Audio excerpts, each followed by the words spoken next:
各位 TN4機頭前嘅觀眾朋友，歡迎大家準時收看福起來咧！我係綜藝圈阿權妹，阿權妹也係愛講嘢兩個，陪大家來談一下。大家一想到奇異果，沒有人講猴梨一項東西，陪大家想一下哦。也3題會討哪一篇咯？陪大家3秒鐘嘅時間，3秒鐘。2秒鐘，1秒鐘，想到嗎？大家係唔係都想到紐西蘭啊？不過今日嘅節目當中，我同大家來分享係台灣自家種嘅本土嘅也奇異果猴梨哦。最近都冇看到咧，阿權妹自家咩忙着說個台灣自家出產嘅猴梨，故所今日嘅節目當中就愛來同大家來分享哦。細細嘅家來分享今日嘅邀請到嘅來賓係台灣嘅青年農民，分享旭帆分享。大家好，我叫涂旭帆，然后我在台湾種植奇異果，很高興在這邊見到大家。我唔錯，分享旭帆來到節目當中同大家來分享。唐講你係苗栗人，錯冇？係啊係啊。哦，苗栗那一片。苗栗祖橋。祖橋同埋強雄嘅咩係苗栗？係公館。哦，公館。隔壁啦。對，唔過人都係苗栗人，唔過當奇怪嘅係，你係苗栗祖橋人，唔過人嘅合法意向冇講到東河嗬。係啊。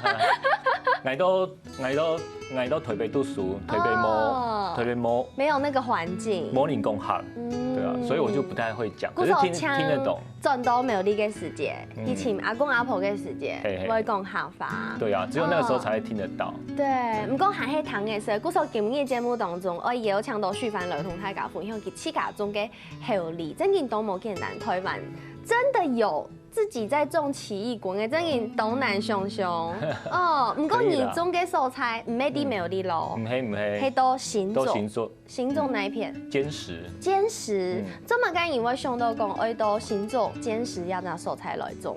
因為我們那時候會找，就是在堅石，然後種多山當風嘛。因為在山區的話，它比較適合它的環境。此外，在山區的話，它生產出來的果實品質會比較好，那病蟲害也比較好管理。因為我們是要做有機栽培。哦，有機嘅栽培，故所也番梘同蔥葉。唔過我看你係同後生，我想問一下，你種猴梨種幾多年呢？我種7年了。7年呢，故所你幾多歲時間就開始種猴梨？28歲的時候。28歲就結天愛轉到屋企來種猴梨。對。哦，唔過轉到家嘅話題，你到新竹尖沙一隻蔬菜來種猴梨，同大家分享一下尖沙一隻蔬菜嘅反應，做乜解會講適合奇異果？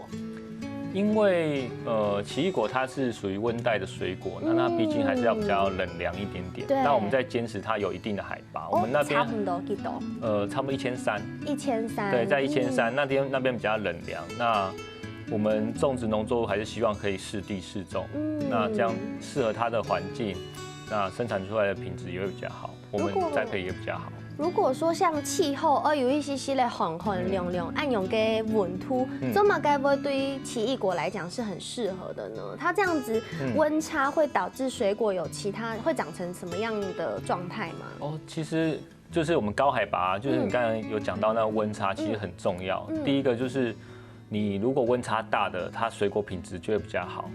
那還有另外一個就是奇異果，它如果在冬天的時候比較冷的話，它的開花會比較順利。哦，原來係安尼，故所難怪當到果子都會種到山風。係啊，就係因為山風有暗湧嘅環境，做得本果子食起來含卡有甜度，對不對？對。那其實種到山風應該還有其他嘅優點，比如講因為較寒，係唔係蟲嘅就會較少的喂。對，其實山上因為比較冷涼，那所以它的蟲啊，還有病啊，其實相對都會比較少。故所種有機暗湧嘅環境，你托嘅精心去托嘅伊個當好嘅環境，當好嘅山體，暗湧種東西，你就做得比較容易做有機的方式來進行，因為大家就啲其實有機冇咁簡單。對啊，而且它在我們山區的話，因為它環境比較獨立，因為有機的話，它還會有林田污染的問題。有可能。對，那我們在上面就可以自己單獨一個區域。哦，原來係安尼。不過其實大家對呀奇異果對猴梨嘅印象很直覺，就只會想到紐西蘭。對。但是唐貢呀猴梨的原產也不是紐西蘭。唔係。係哪一片？其實奇异果它主要在原产就是华南沿海一带，像是台湾、中国大陆。对，台湾、中国大陆都有。台湾也是它的原生地之一。台湾没有，所以台湾是有原生种的奇异果的。对。哇！所以台湾有奇异果的原住民。真的呀，改真的。那奇异果原住民是长什么样子？因为完全没看过哎。在台湾有几种啦，不过普遍是偏小。那它有毛的。大概多大颗？大概比我大拇指，差不多跟我大拇指一样大，然后比较大的大概跟我大拇指一样大。对。所以它可能它的生长的环境有可能是在比较山上吗？还是说其实一般？它从平地到山区都有，从平地，它从海拔100公尺，然后到台湾的高山2000多公尺都有，而且品种还不一样。故说 M 平常时可能有看过，只是不会去注意到它其实是台湾原生种的后裔。对。哇，原来是这样，完全不知道哎。大家都不知道，其实像原住民他们在山区啊打猎啊，或者是他们会出去玩嘛，那。在他们山区，他们看到这种东西，他们就知道可以吃。其实他们都吃过台湾原生种，像黑唔地基就黑奇异果。对。哇，因为一般看到的就黑超级市场有卖几排的，全部就差不多几人按台量。这么大颗的这样子的奇异果，那我想要问一下旭凡哥，你去家中按到后里，给同外国进口过来的，国外进口的奇异果跟台湾自己种的奇异果。你觉得差异是什么？哦，其实是非常不一样的。国外奇异果的话，跟我们台湾奇异果比较大的差别就是我们成熟度比较高，那所以我们采收下来，那我们让它自然后熟，那所以它的香气，还有它的甜度，还有它的糖酸比。糖酸比是什么意思？糖酸比就是糖酸比，糖度跟酸度的比例。那我们吃起来，第一个我们口感好，然后我们甜度会比较高一点。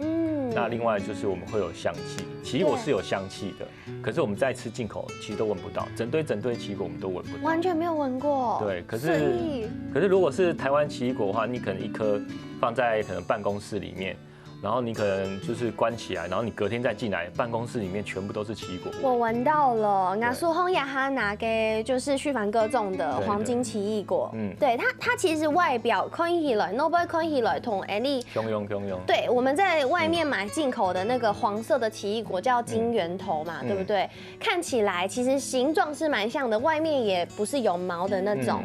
对，但是闻起来味道完全冇汹涌。不一样。也就会因为进口的奇异果，它会经过多长时间的运输？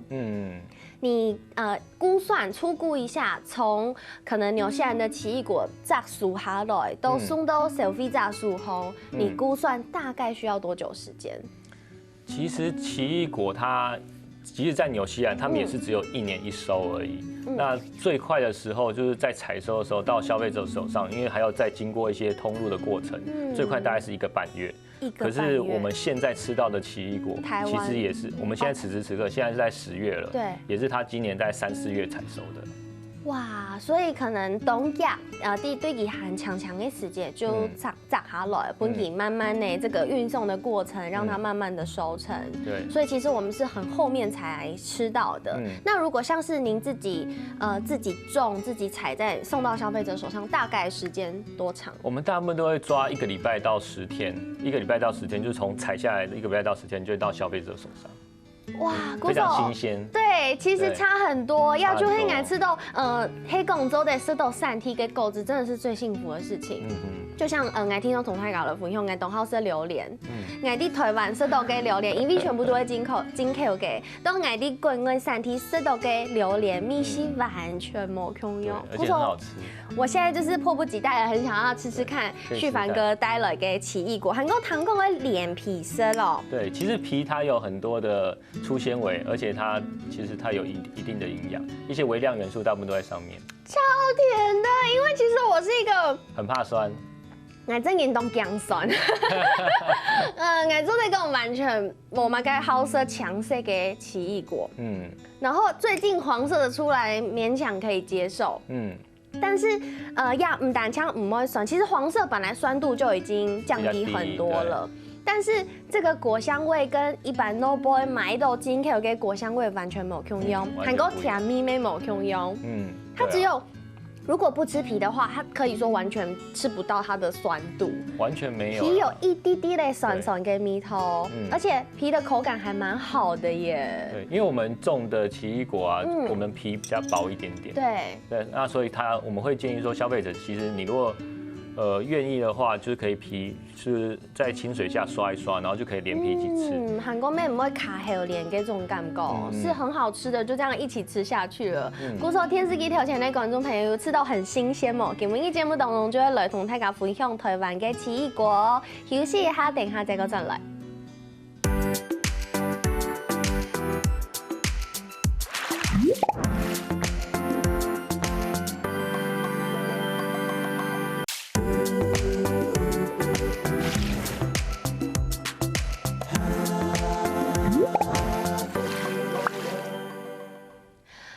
欢迎大家又转到福起来咧，我是钟意群阿群妹。今日节目当中，我同大家来分享好台湾七家种的、七家出产的奇异果好利哦。刚刚我有瓜皮色的这个奇异果，其实我头摆去买进口的奇异果的时间，我没说讲想讲爱瓜皮色。不过，所以阿姨就是觉得不是很好吃，对，太毛太粗了。古早爱喝了就是完全不想尝试。不过刚他设态台湾嘅以后，我就知道，哇，除了那个果肉吃起来懂香懂甜，皮又不会有很大的那个异物的那种感觉，吞下去是顺的，其实是很好吃的。所以我就觉得哇，真的都得开启我那个可能可以开始喜欢吃奇异果了，因为头白真也唔好食。不过今日节目当中，旭凡哥和 TPA 带来另外一种品种的奇异果，黑矮头白蟒蛇看过，底都是粉色。对啊，它比较特别。对啊，好漂亮！这个奇异果品种的名字叫什么？这个奇异果品种名叫做红杨，那它其实原产是在中国大陆的四川。就是在中国大陆四川那边，那我们就有把它引进来台湾再栽培。然后它吃起来，它的甜度比较高一点点，但它香气比较低，然后它有一点点甘蔗的甜。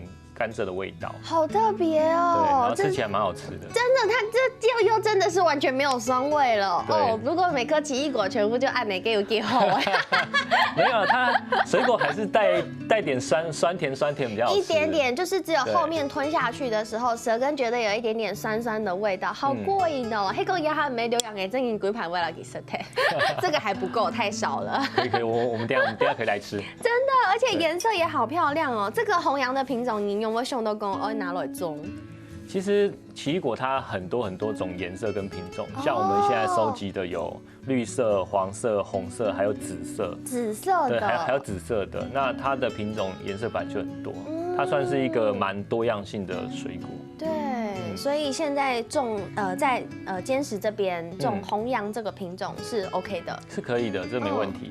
韩国谈讲亚种品种的奇异果，no boy 嘅皮咩做得生？做得，因为它皮反而更薄，所以它更适合，而且它几乎没有毛。那像黄金奇异果，它外面还有毛，你可能还要水再搓一下。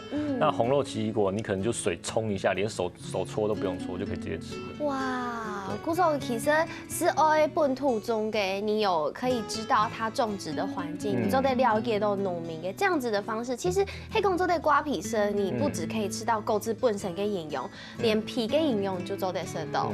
如果去 Noble 买进口嘅，你可能没有办法真的去溯源去请到家。年头，请到黑麦是卖啥中底嘅，可能你找不到，所以这样就可能会有个疑虑，所以这就会 and 台湾七家中跟农产品的优点嘛，最大的优势就是这里。其实也是这样啦。古手今日节目当中啊，共生农民啦就会来同大家分享哦。迄个当家买到奇异果就会香香嘅啊，不过做豆腐卡安用的老几冰软哦。其实是蛮容易的啦，但是这要分哦。如果是买进口的跟买台湾的就不太一样。像我们台湾的话，就是因为我们会把它放到比较熟，就是我们出产的奇异果，我们会把它放到比较熟。对。那你放一般室温，大概差不多3到5天，3到5天它就会自己慢慢软了。那你如果想要加速它软化的话，你就是把奇异果先放到塑胶袋里面，然后可能里面可以再放苹果，或是香蕉，就放1个苹果或1个香蕉，然后袋口把它缩小，微竖起来一下。然后这样的话就会加速，大概就可以加速个3到5天。哇！那如果一般进口的话，它有时候会有一些后熟不完全。那你后熟不完全是什么意思？就是它不太会软，大家应该都有这经验，买进口奇异果，然后会买到有一些好像放很久了。那这个时候你如果再放到塑胶袋里面放苹果，它有一定的几率会让它继续软化。对，那软化之后也会比较好吃一点。哇，对，不过还是比不上我们台湾的啦。我们台湾还是比较好吃。因为冬枪就炸下来，同真经接菌成熟的状态，再个捞起炸下来，给后这个长途听说还冇用熊熊就可以理解了嘛。当然，因为我们水果还是吃新鲜嘛，越新鲜它越营养，然后它的香气什么都越好。那一个10天的水果跟一个半年的水果，大家觉得哪个好？我相信大家心里都有数。只是我们可能头摆气感没出上按斗给好利，很理所当然就会从纽西兰进口进来。那我们就觉得可能也只有这个选择了。以前不过呀哈，可是有台湾气感本土给奇异果，大家就走得来选择一下。不过就像旭凡哥，你根本也带一箱了，黑假是讲一箱奇异果买全部卡，给。这么一大箱10多颗，跟你讲20类时间，我好不容易把它催熟，结果又一次全部熟，我都吃不完。但按勇给发，按勇敢赛。如果这样的话，我会建议大家就是收到的时候，可能先分个2批或者3批。那其中1批的话，就从头到尾都放常温。那另外1批的话，可能先常温先放个3天，然后等到它有一点点微软的时候，你就先把它放到冰箱。然后等外面常温的那个全部吃完了，然后你再把冰箱的拿出来，再让它慢慢软。不错，冰到冰箱以后可以让它熟成的程度稍微减缓。对，稍微减缓。可是不能直接放冰箱哦，因为它这样的话，它的就是一开始的那个味道就是出不来，就是甜度跟香气会比较难出来。所以我会建议先放常温3天，然后再放冰箱，然后你要吃的时候再把它拿出来。古手爱食到好食嘅奇异果，不过你又想爱冰一下嘅话，这个步骤就是先常温，还个冰冷藏，再给我拿出来常温，这样子就是可以延长它的保存的时间。不过又做得食到好食嘅米西的方法。对不对？对，没错。哇，很实用，提供本大家。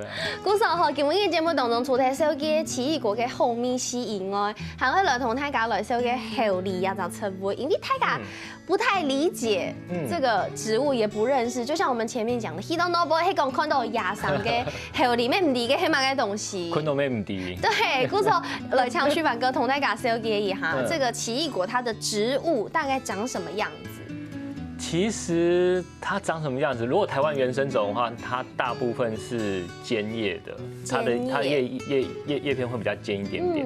但是我们栽培的商业品种，它的叶片比较圆叶，比较偏圆叶。那它长得很像葡萄，跟葡萄一样。然后我们栽培的像对，它藤蔓类的哦。对，它奇异果它是大藤本。那它就是跟葡萄一样，就是刚开始是好多果实哦。对啊，这个是红杨，刚开始它是藤蔓类的，那它久了它会变成像树干一样。对，但它其实本质还是藤蔓，只是比较坚强一点的藤蔓。对，它比较老的枝条会硬化可是比较新的枝条，它一样是软软的，所以我们要搭一个棚架给它们。棚给抬挺。对，所以其实像按用嘅奇异果，因为故事当讲嘅，看到咚嘅果子，佢一条啊，做得抬几法嘞？最宽，我们有让它到左右各10公尺，可是我们通常不会让那么宽，大概就是。我们会把它弄成一个像是圆形正方形，差不多一棵树大概直径5公尺左右，大概就这么宽。所以就是拉长间距，给它有空间，就得慢慢的撒。对，其实我算缩短间距啊，因为它如果放任它算是缩短了，自由生长的话，它大概可以到10公尺、10几公尺。重新把它缩短。对，不过要发给部分，因为果子而且有发，这样会打字。它的花的部分有哪一些特性？同大家介绍一下。哦，奇异果的话比较特别，就是奇异果它是公母异花，所以它这棵树开出来的花就是公的，这棵树开出来就是母的，所以你一次最好是要种2棵。就是1颗公花，1颗母花。但是你知道你种出来的是公花还是母花吗？我们看得出来啊，我们看得出来。所以，但是你在拿树苗的时候，你看得出来了吗？拿树苗的时候看不出来。那你怎么知道？万一你种的石头都会公花怎么办？我们一开始就种，然后我们旁边会有一个确立品种区。那我们一开始就随便种嘛。对。那我们等到它年纪到了，我们就直接把它嫁接，就是把它改成我们要的，比如说1颗公花，10颗母花之类的。我们就可以直接把它改。对，所以其实有公花跟母花就是有授粉的问题。其实，台湾跟农业技术非常发达，除了大自然的方式授粉，当然大自然的方法就会可能有懂得虫的呀、膨的呀，要的有方法都可以授粉，甚至还有人工哎。我曾经看过有人拿毛笔沾花粉，对，也可以人工授粉。那奇异果是怎么样授粉的嘞？其实奇异果它大部分是虫媒啦。那以台湾来说，最大的虫媒就是蜜蜂。那我们还是以蜜蜂授粉为主。那我们除此之外，我们自己还要养蜂。养蜂的目的就是想增加它的蜜蜂的密度，然后增加它的授粉率。那养蜂的话，我们还有就是像跟我们合作的果农，我们也会借他们蜂箱，增加他们的就是授粉率，增加他们的结果率。哇，古时你看，呀农民啊，唔单像按辛苦去甲爱种奇异果，还爱育棚诶，还个爱老棚诶，加本其他嘅农民，真係多冇简单。还有看卡到故事，爱同大家来分享。先休息一下，等一下再个转来哦。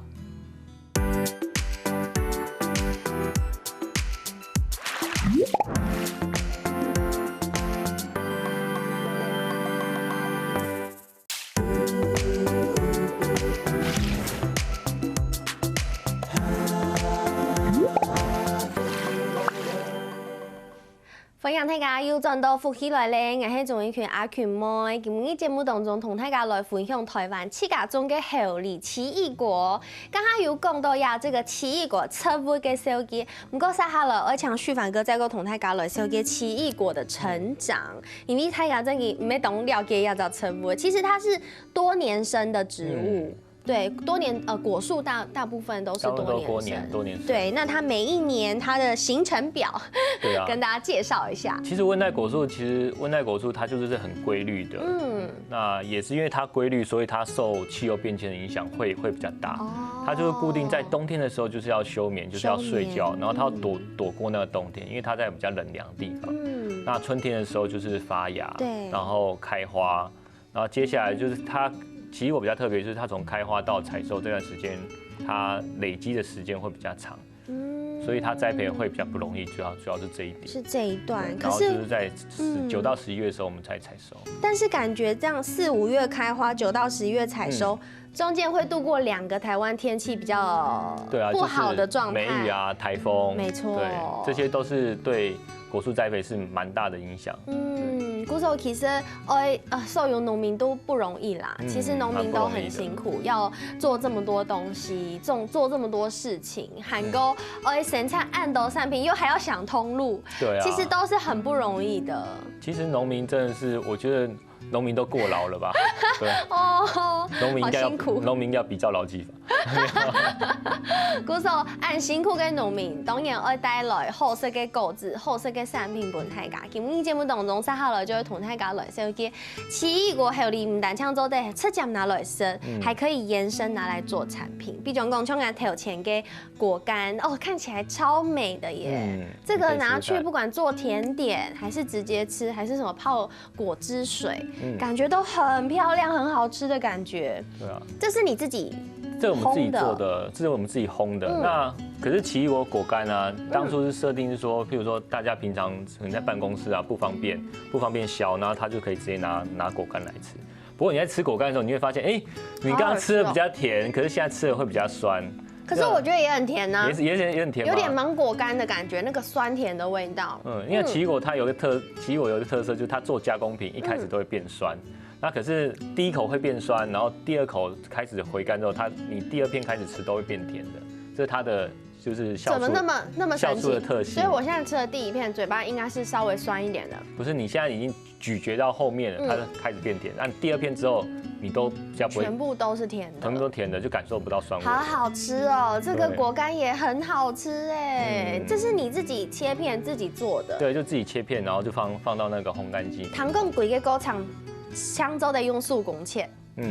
对。为什么只能用手工，不能给机器？因为它的那个软度啊，我们会抓它比较成熟的时候，它才可以，它的香气甜度才出来，就是它的那个单糖才会被分解出来。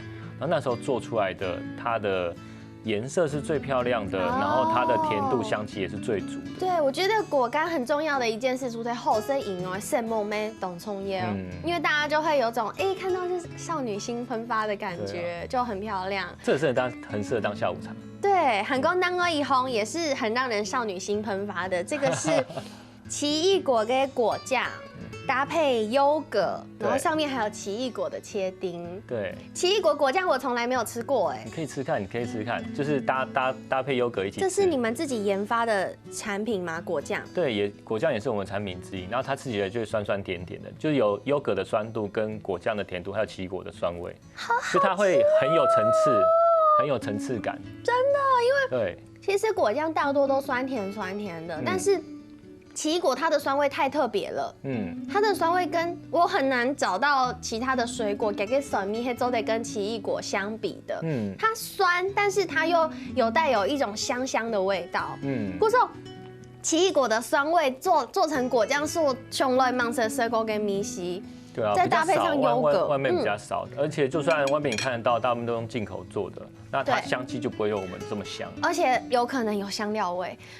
对啊，也是有可能。暗用笋甜眼给奇异果果酱真的很好吃，除了暗用泵优格之外，你们还可以推荐怎么样吃这个奇异果果酱？其实奇异果果酱吃法蛮多的，那像比较常见是抹吐司啊，或是搭配优格，然后还有像是可以加到红茶里面做，像是英式红茶也非常搭。然后我们还有无意中发现一个非常搭的，就是我们用那个就是闽南话的那个桂鸟，就是菜，对，就那个三绝，对，三绝，然后淋上奇异果果酱，味道很搭。就是酸甜，一般不是加个什么美乃滋啊、胡麻酱啊？没有，搭奇异果酱很好吃。真的吗？真的很好吃。你汉堡来吃看呐，哇！可以，大家一定要尝试一下。对，而且不单只有亚德产品，还有这个还即将要上市的、即将要跟大家见面的，有这个果汁。对不对？果汁跟酒。对，果汁跟奇异果酒，其实我们会不断的去做研发奇异果新产品，原因在于说。我们一样农产品，虽然说现在我们是供不应求，可是我们还是要多研发，因为你未来如果有量产，或者现在气候变迁可能会有一些丑果，会有一些小果，我们还是要把它做成加工品，对，然后才可以发挥它的价值，有效利用，不然你看丑果。可是它明明很好吃，可是因为它小它丑，大家就不喜欢它。可是它的味道还是很棒的，所以我们就开始有一些新产品，像果干、果酱，然后冰淇淋，然后还有奇异果果汁，还有奇异果果酒，还有奇异果酒。对，而且果汁还分2种，我觉得很特别。对啊，一个是有果肉的，一个是没果肉，一个是澄清的。哦，那奇异果大家都知道，它对消化帮助非常好。那我们的果干啊，它即使烘干了，但是它对肠胃道蠕动还是很好的。那果汁它更直接，就是吃加色哈。对，然后大家吃果汁发现，对消化都非常有帮助。哇，真嘅，你看，亚洲小农真嘅无限农事以后还会上亚洲事情，除了按用以外，续凡还成立了一个奇异果联盟。这个奇异果联盟在做什么事情？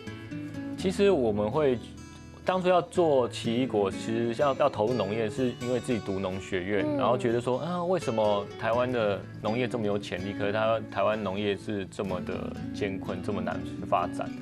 那主要是产销失衡的问题，就是我们都是大通路，然后可是小农民。那纽西兰奇异果公司是一个我们很好的模范。那我们希望说，能不能在台湾也成立一个联盟，大家共同运销，这样的话可以出口，可以到大通路，可以做更多的就是加工品。那对农民来说，他的收益是会增加的，那他们的付出的成本是会减少的。那农民也可以更专心种植，消费者可以吃到更好吃的农产品。鼓手，你的奇异果联盟是除了你自己种之外，还有联合其他也是种奇异果的农民。对，我们现在就是在找，就是愿意跟我们一起种、一起行销的奇异果的果农。对。鼓手，迄个乡下农民的力量结合做乡下，大家可以把，比如说我的产品可能我卖鲜果为主，那其他人的就可以拿来做这些加工品。大部分还是以就是等于说，一个农民生产一定会有漂亮果实跟丑的果实。那大家漂亮果实我们全部都拿去卖鲜果。可是丑的果实的话，因为农民很难处理，就跟你10公斤，你10公斤，你10公斤。可是如果我们可以把它集结起来，就可以拿来做加工品。对，那这样可以增加农民的收益，减少农民的损失。我觉得旭凡是一个很有想法的年轻人，你真的种下来做农，你去给吃到轻辛苦的事情还蛮该。我觉得从头到尾都很辛苦。到现在也是吗？到现在还是啊，因为其实我觉得最辛苦的是，因为我们现在一直遇到气候的变迁的问题。可是气候变迁是全人类造成的啦。可是我们农民朋友他是第一线承担，几乎可以说承担90%以上。可是这是大家会觉得蛮奇怪的啊，大家一起造成的，可是却是少数人承担。没错。其实我是目前觉得这是最辛苦的地方。鼓手，我也本亚的台湾的小农加油一下，加油！那也谢谢旭凡来跟大家分享故事什么。